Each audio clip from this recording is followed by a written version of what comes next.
Nizamabad urban డిచ్పల్లికి తీసుకొస్తారు ఆయన. అంటే ఒక బీసీ వాడు పోటీ చేస్తేనే ఇటు దింపుకొస్తా ఉంటారు. అగ్రవర్ణాలు వాళ్ళు ఓడిపోయినా అలానే కూర్చుంటారు. ఈ రకంగా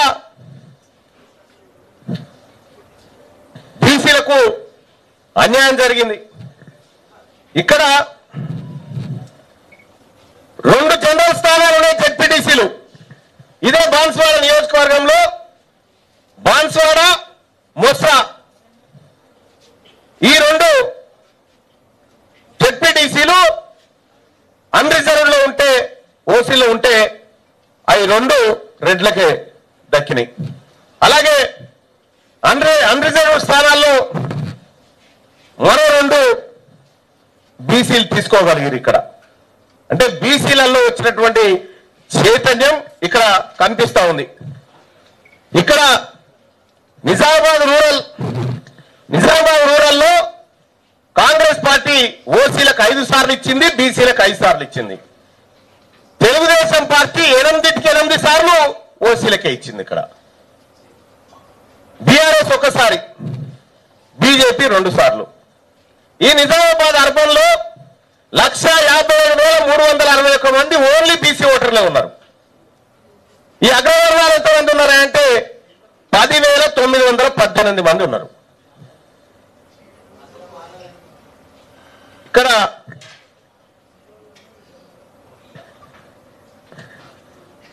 ఈ నిజామాబాద్ లో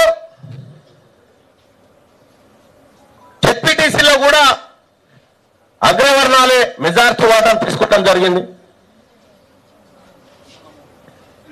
ఇంకొక విషయం, ఇదే నిజామాబాద్ నుంచి 2010 సంవత్సరంలో జరిగినటువంటి ఎన్నికలో టీసీ బిడ్డ ఎండల లక్ష్మీనారాయణ గారు రాజీనామా చేస్తాడు. అదే రెడ్డి కిషన్ రెడ్డి గారు రాజీనామా చేయడు తెలంగాణ కోసం.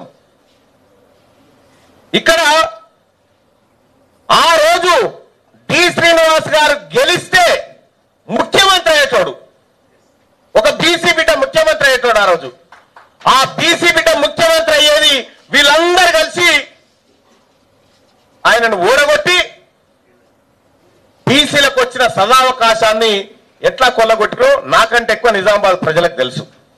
సరే, అప్పుడున్నటువంటి భావోద్రేగాల, అప్పుడున్నటువంటి ఉద్యమ నేపథ్యమా, ఇది కాసేపు పక్కన పెడితే అల్టిమేట్ గా బీసీలకు వచ్చేటువంటి అవకాశాలకు ఎట్లా దెబ్బకొట్టినో మనం అందరం చూడొచ్చు. ఇక నిజామాబాద్ అర్బన్ లో కాంగ్రెస్ పార్టీ మొత్తం 17 సార్లు ఎన్నికలు జరిగితే కాంగ్రెస్ పార్టీ 5 సార్లు ఓసీలకు టికెట్లు ఇచ్చింది, 8 సార్లు బీసీలకు ఇచ్చింది. అందులో డి శ్రీనివాస్ గారికి ఎక్కువ